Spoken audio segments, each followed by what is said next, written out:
Tu continues peut-être? Oui. Eh bien, c'est au tour de Léon Majory, qui est chirurgien à l'hôpital Beaujon, de parler du deuxième sujet, la laparoscopie dans le traitement chirurgical des Mickey. Et son commentateur est un chirurgien de la même génération, Antoine Brouquet, à Kremlin-Bicêtre. Monsieur le Président, Monsieur le Secrétaire Général, Mesdames et Messieurs, Monsieur le Modérateur, c'est un vrai honneur pour moi d'être devant vous aujourd'hui pour vous parler donc de laparoscopie dans la prise en charge des maladies inflammatoires chroniques de l'intestin.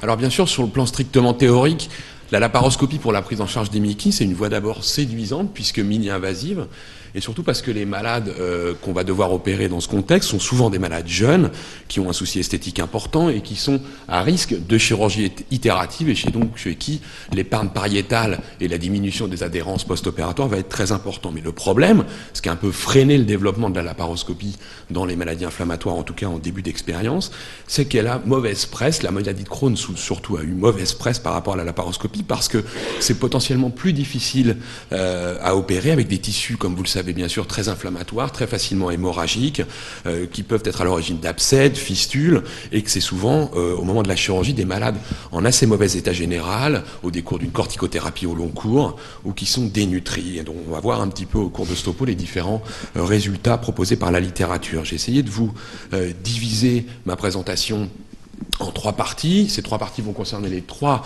interventions les plus fréquentes pour les maladies inflammatoires de l'intestin. Et je vais tout d'abord commencer par la prise en charge de la maladie de Crohn iléale terminale, qui est la forme, comme vous le savez bien sûr, la plus fréquente. Et donc vous parlez de résection iléocolique ou iléocécale par laparoscopie pour maladie de Crohn.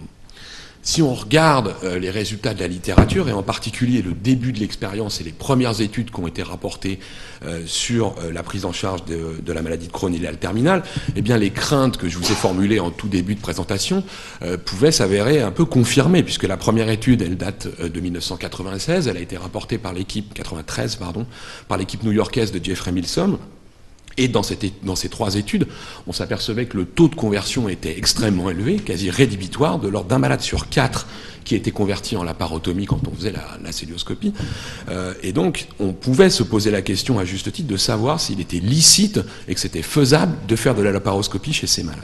En fait, fort heureusement, il s'agissait bien sûr du début de l'expérience, et depuis de nombreuses études comparatives ont été publiées. Ces différentes études comparatives ont été reprises dans des méta-analyses. Je vous en ai mis 5, les 5 méta-analyses qui sont disponibles sur le sujet dans la littérature. Et quand on regarde les taux de conversion dans ces méta-analyses, on s'aperçoit qu'ils sont plus du tout de l'ordre de 25%, mais plutôt de l'ordre de 7 à 10%.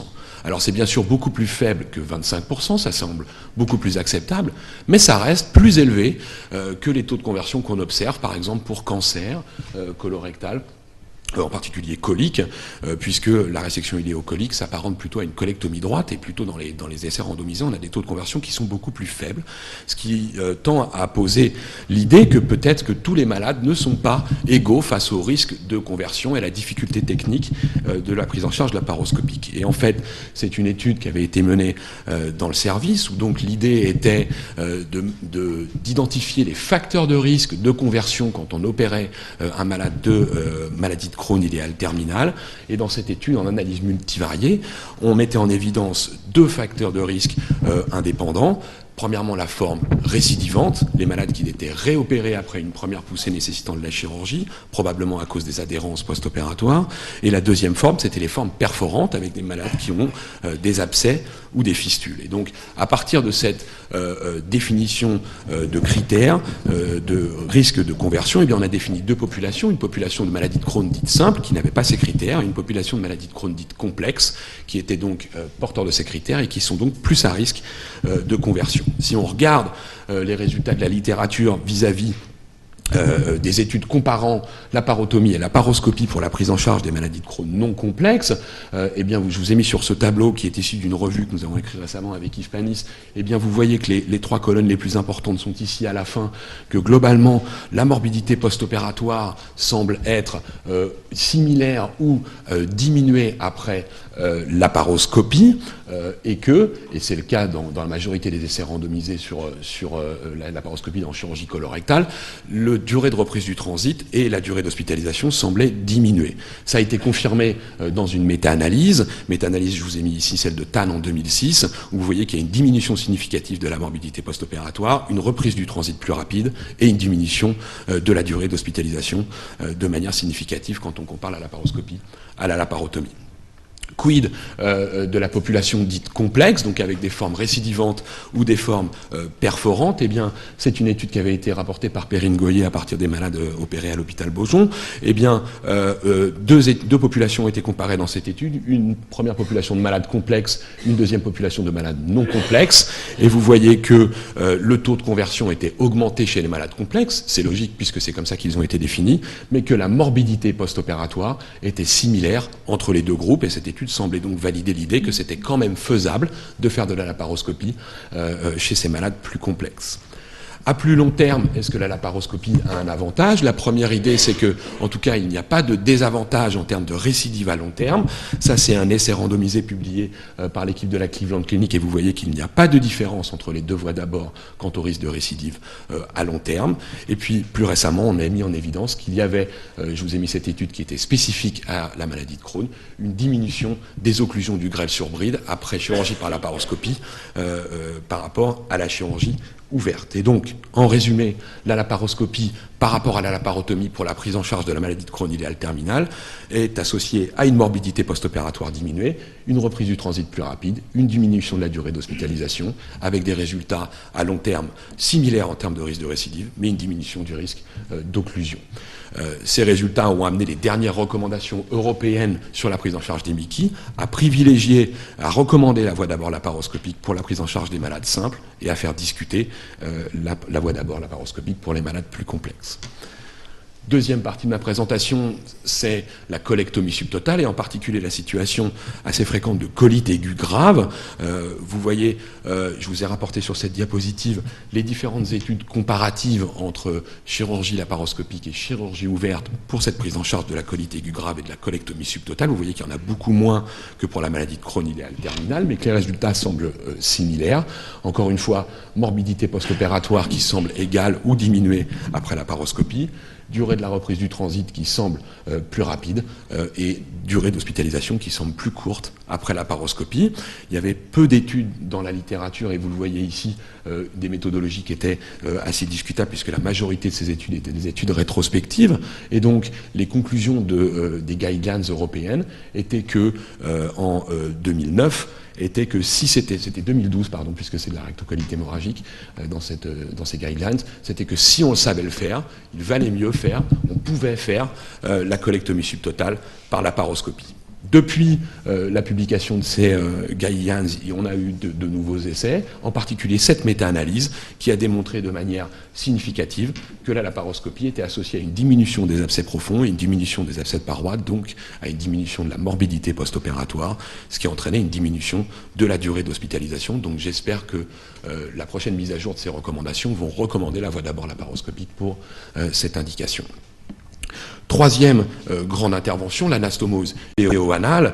Alors je pense que le professeur Hispanis va vous en reparler tout à l'heure puisqu'il a une présentation spécifique sur ce sujet, mais je vais donc essayer de ne pas déflorer son sujet, mais je vais quand même vous rapporter les résultats à court terme. Si on regarde les premières études de laparoscopie et d'iléo-anale, la première étude rapportée dans la littérature, c'est celle-ci, c'est une étude de l'équipe de Steven Wexner, qui est une équipe experte sur le sujet. Eh bien cette première étude, elle posait beaucoup de questions puisque vous le voyez, la morbidité post-opératoire rapportée était de l'ordre de 70%, soit totalement rédhibitoire, bien qu'il y ait peu de malades dans cette étude.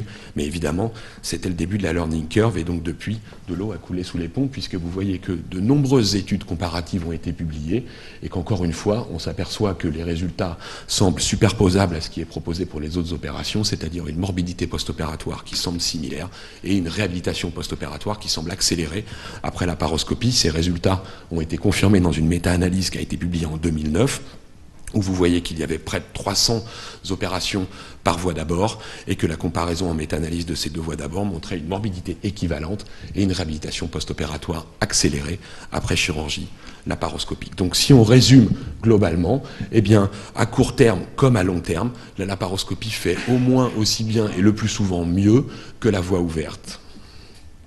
En pratique, j'ai voulu vous présenter les chiffres de la prise en charge laparoscopique des maladies inflammatoires dans la vie réelle, donc à l'hôpital Beaujon. Et donc en pratique, je vais vous présenter les chiffres depuis 1998. Et donc nous avons 790 résections pour maladies inflammatoires, avec, vous le voyez, les 3 grandes opérations dont je viens de vous parler, et évidemment les 2 grands diagnostics des maladies inflammatoires.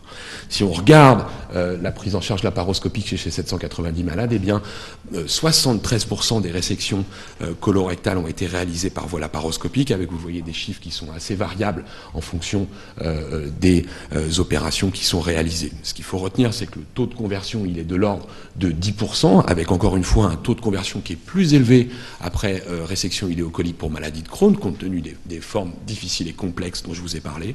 Une mortalité opératoire qui est quasi nulle, un seul malade sur l'ensemble de l'étude, une morbidité grave de 11%, avec là encore de grandes variations, et en particulier des taux un peu plus élevés après anastomosie iléo-anale, qui, comme vous le savez bien sûr, est grévé d'une morbidité un peu plus élevée que les 2 autres opérations.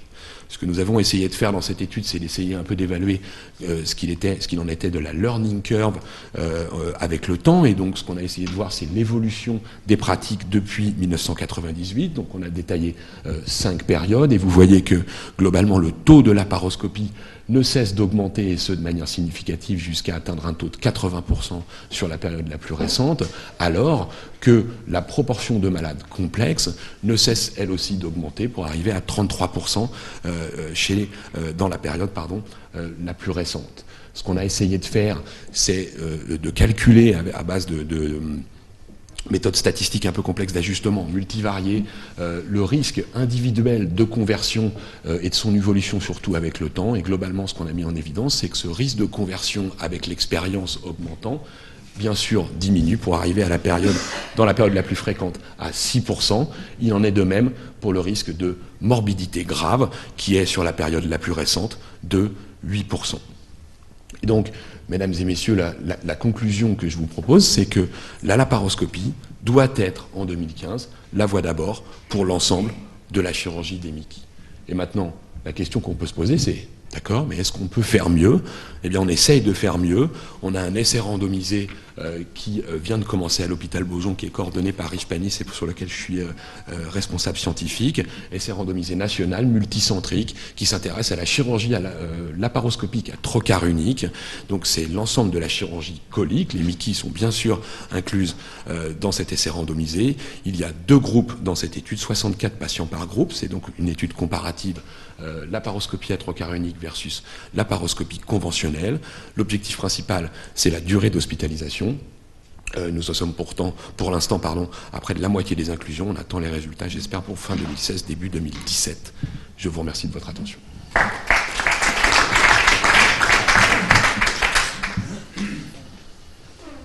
C'est au tour d'Antoine Brouquet de commenter la communication de Léon Majori.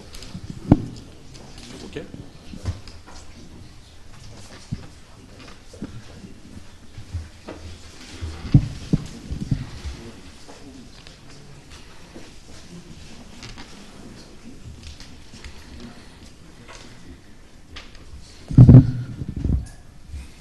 Monsieur le Président, Monsieur le Secrétaire Général, Messieurs les modérateurs, Mesdames et Messieurs, tout d'abord, également très honoré d'être ici parmi vous, également un peu intimidé quand même, aussi.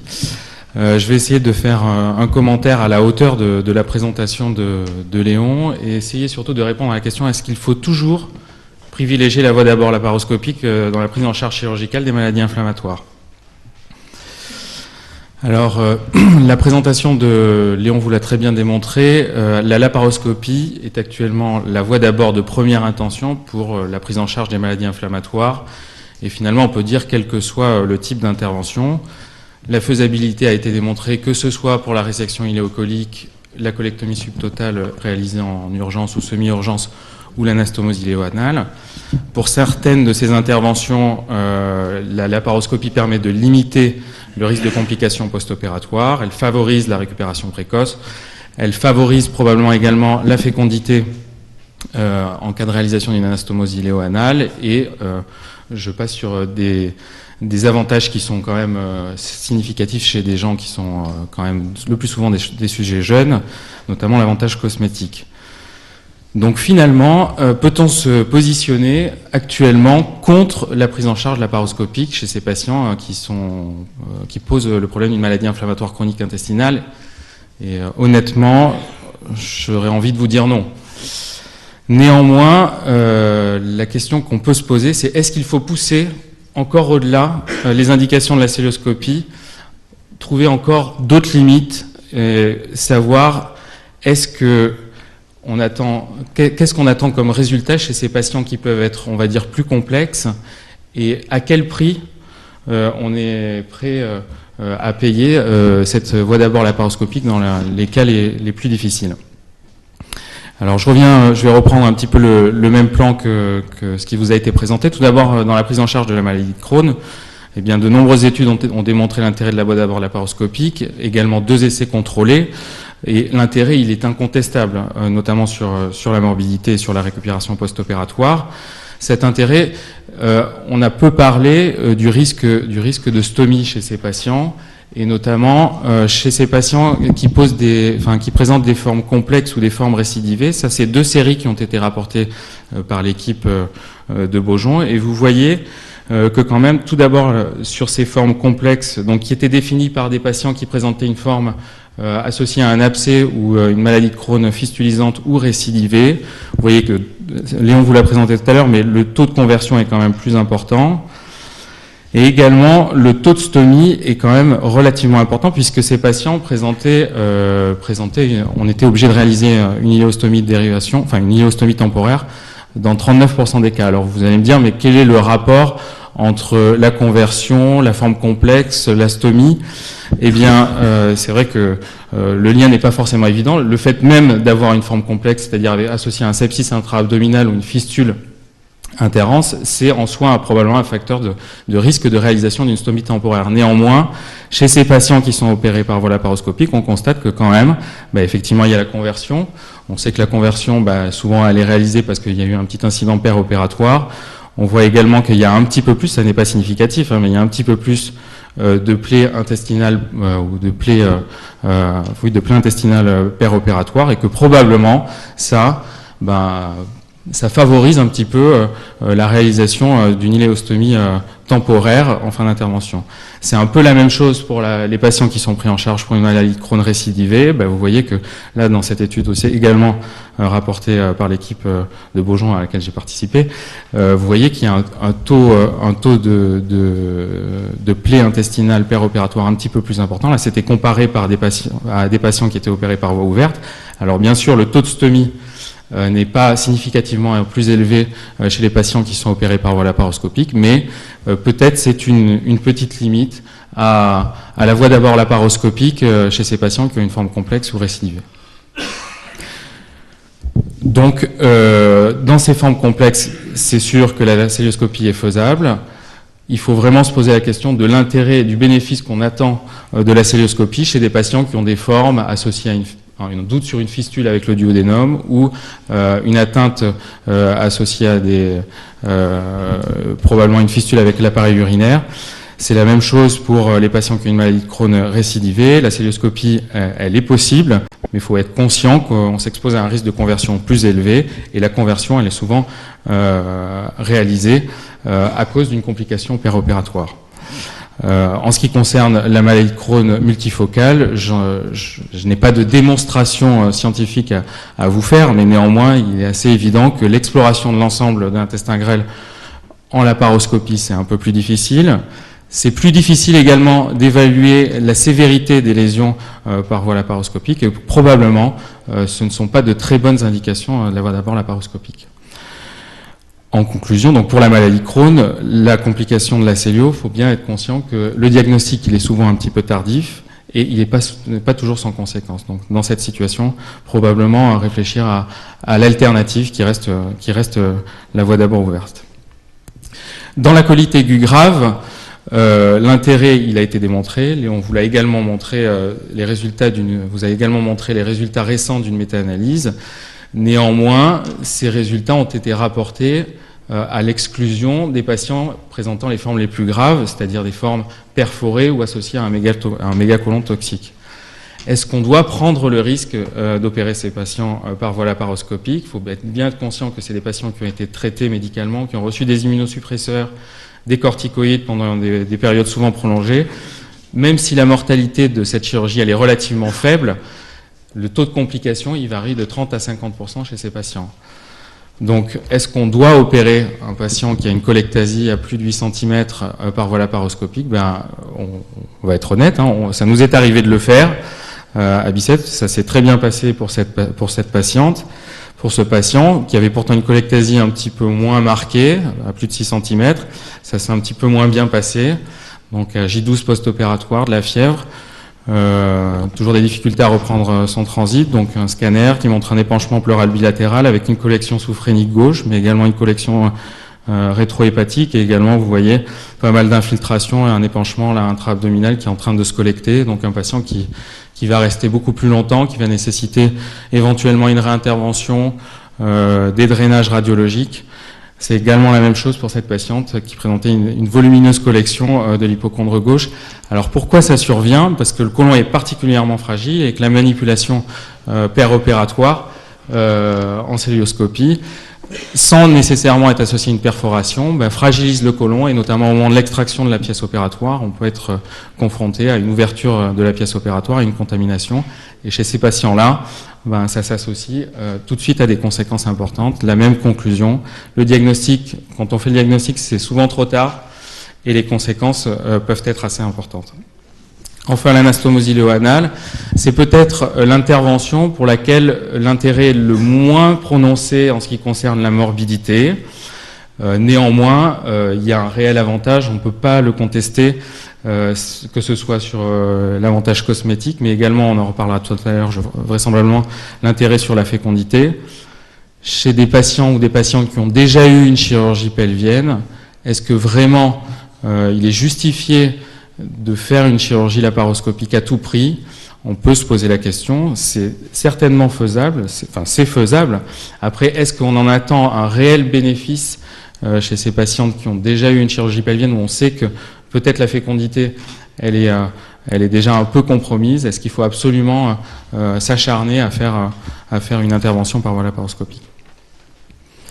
Donc en conclusion, je pense sincèrement, la présentation de Léon vous l'a démontré, qu'on ne peut pas se positionner contre l'intérêt de la voie d'abord laparoscopique dans la prise en charge des maladies inflammatoires. C'est certainement actuellement la voie d'abord de première intention, quel que soit le type d'intervention. Elle permet d'améliorer les résultats de la prise en charge chirurgicale de ces patients. Néanmoins, face aux situations les plus complexes, l'intérêt de la célioscopie, il est peut-être moins évident, et la voie d'abord ouverte, ça reste une option qui doit, à mon avis, se discuter. Je vous remercie.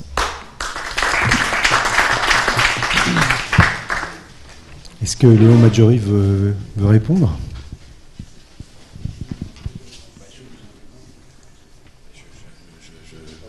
Oui, on est d'accord. C'est-à-dire que je te remercie Antoine pour cette discussion, mais c'est vrai qu'on est assez d'accord dans cette discussion. Il n'y a pas de discussion je crois, à avoir sur l'intérêt de la laparoscopie en électif et pour la prise en charge de la colite aiguë grave. Je suis d'accord avec Antoine que maintenant, finalement, la question qui se pose, la situation qu'on a, c'est la voie d'abord de référence, c'est la laparoscopie. Il faut bien sûr que la voie ouverte soit une option, et qu'il faut la discuter. Ça veut dire que l'idée, c'est de savoir chez quel malade il faut faire de la laparotomie, puisque tous les malades doivent avoir de la laparoscopie. Je suis assez d'accord avec toi pour penser que les formes très urgentes avec perforation colectasie, probablement laparotomie, il n'y a aucune donnée dans la littérature pour supporter la laparoscopie. Et puis les malades qui ont été opérés énormément de fois avec des éventrations médianes, chez qui on sait que ça va être difficile, probablement laparotomie d'emblée peut-être. Et encore, je n'en suis pas certain. Voilà. Est-ce qu'il y a des questions dans la salle ? Ce sujet... Merci. Oui, Francis Michaud, bravo à Léon Maggiori de ce travail, parce que je crois que c'est un travail très difficile que de poser la laparoscopie globalement dans les MICI, parce qu'on s'aperçoit que dans la littérature, tout est mélangé. Tout est mélangé, le Crohn simple, le Crohn complexe, la rectocolite, la polypose. Je crois que dans la dernière méta-analyse que tu nous as montrée, il y a des polyposes dedans. Tout à fait, ouais. Bon, et c'est encore une maladie très différente, et par conséquent une situation péropératoire totalement différente d'un macro de RCH aigu. Donc je crois qu'il est difficile de triturer la littérature, y compris les méta-analyses, de qualité d'ailleurs souvent, on le sait bien, médiocre, pour définir une stratégie assez globale. Et j'ai bien aimé les commentaires d'Antoine Broquet qui finalement disent, ce que tu as dit aussi, mais qui disent bien, ok, la laparoscopie c'est la référence dans la petite jeune de 25 ans, de première main, qui a une élite terminale, on ne la discute pas. Mais tu nous as d'ailleurs pas parlé des gestes associés éventuellement réalisés dans le même temps, comme des structuroplasties étagées, etc., parce que ça complique quand même encore la petite résection de la jeune femme en question. Donc ça, c'est une situation, tu pourras nous dire comment vous les gérez éventuellement. Et puis je crois que les maladies complexes ou compliquées sont vraiment des patients totalement différents. Et il me paraît difficile de les mélanger pour donner des recommandations globales sur l'ensemble des Mickey. Et je crois aussi que Crohn et rectocolite, c'est extrêmement différent. Donc ma question finalement, une fois que j'ai dit tout ça, c'est quel message raisonnable penses-tu pouvoir donner à des chirurgiens ou des équipes chirurgicales dans, non pas la situation facile, mais dans les malades compliqués ou complexes? Je réfléchis. Je crois que le message raisonnable, c'est qu'il y a plusieurs situations. Premièrement, un malade qui a été opéré de nombreuses fois par médiane, où on sait que ça va être très difficile, avec une maladie de Crohn très étagée, qu'on a du mal à explorer en préopératoire par l'imagerie, Magali va vous le dire, où il faut faire une viscérolyse très complexe, probablement laparotomie d'emblée, pas de laparoscopie.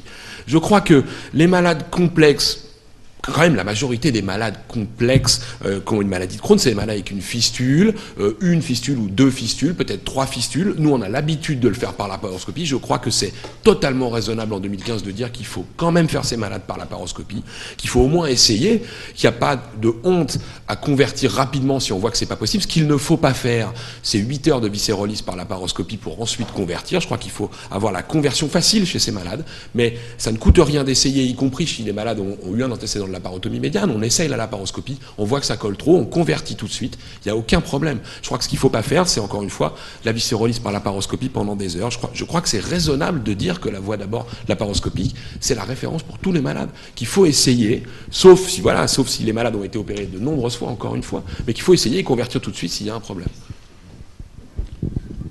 Bien, bravo pour cette belle présentation à tous. En ce qui concerne la laparoscopie, quand il s'agit d'une seule médiane préalable, la dissection, la viscérolyse n'est pas difficile parce que ça colle uniquement au milieu de la médiane et puis après c'est libre.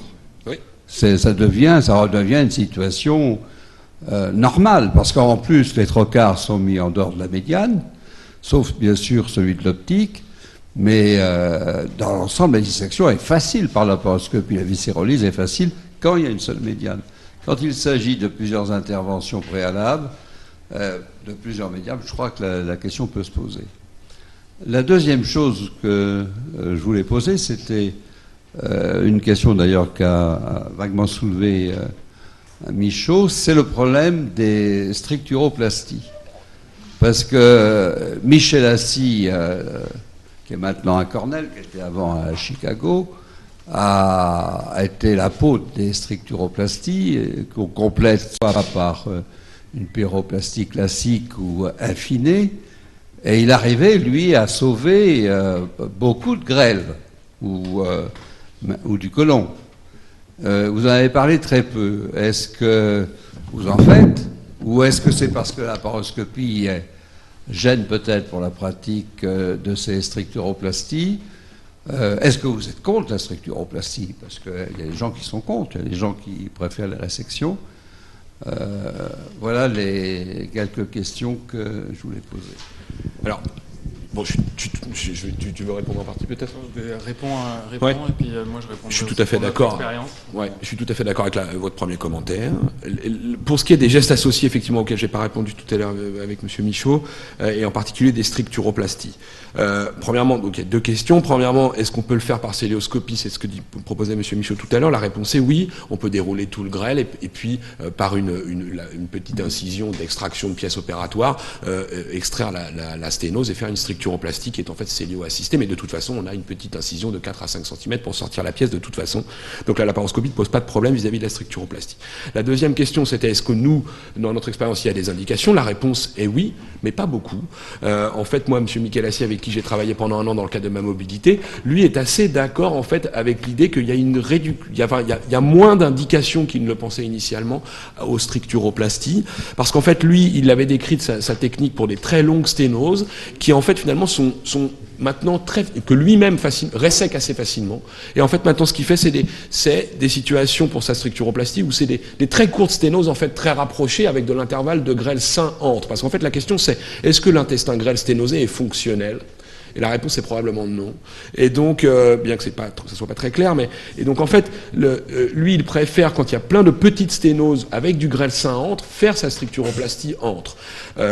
Et donc, en fait, cette situation est pour nous, en tout cas, dans notre expérience, je ne sais pas pourquoi, mais dans notre expérience, très rare. Et donc, nous, c'est vrai que chez les malades qui récidivent après une première résection avec une sténose un peu plus médiogrélique ou un peu plus loin, chez qui on pourrait éviter la résection, on a la structuroplastie, mais en fait, la structuroplastie facile, mais en fait, on n'en fait pas tant que ça. Peut-être qu'on n'en fait pas assez, mais on n'en fait pas tant que ça. Mais on n'est pas du tout contre. Je peux poser une question, parce que ça fait... en fait, Michelassi, il a présenté à plusieurs reprises ces structuroplasties sur des segments d'intestin assez longs. Oui, c'était comme ça que c'est décrit initialement. Oui, et c'est une technique qui a été reprise, je crois, réadaptée par André Dor, là, tout récemment. Pour nous, médecins, ça nous intéresse beaucoup, ça, parce que ça permet d'économiser du grêle, qu'ensuite on peut traiter avec des molécules. Mais en fait, dans mon expérience, c'est pratiquement pas fait en France, ça. Je vais pas répondre parce qu'on travaille un peu ensemble quand même. Donc c'est un peu... Non mais... On a un peu la même expérience, c'est-à-dire qu'on discute beaucoup sur ces atteintes multifocales ou éventuellement un peu étendues de préserver de l'intestin grêle. En pratique, c'est peut-être l'évolution du traitement médical, c'est peut-être un petit peu le fait qu'on favorise beaucoup la voie d'abord laparoscopique. Enfin, le fait est que finalement, on a très peu actuellement d'indications où on retient la réalisation de structuroplasties multiples ou des structuroplasties très étendues.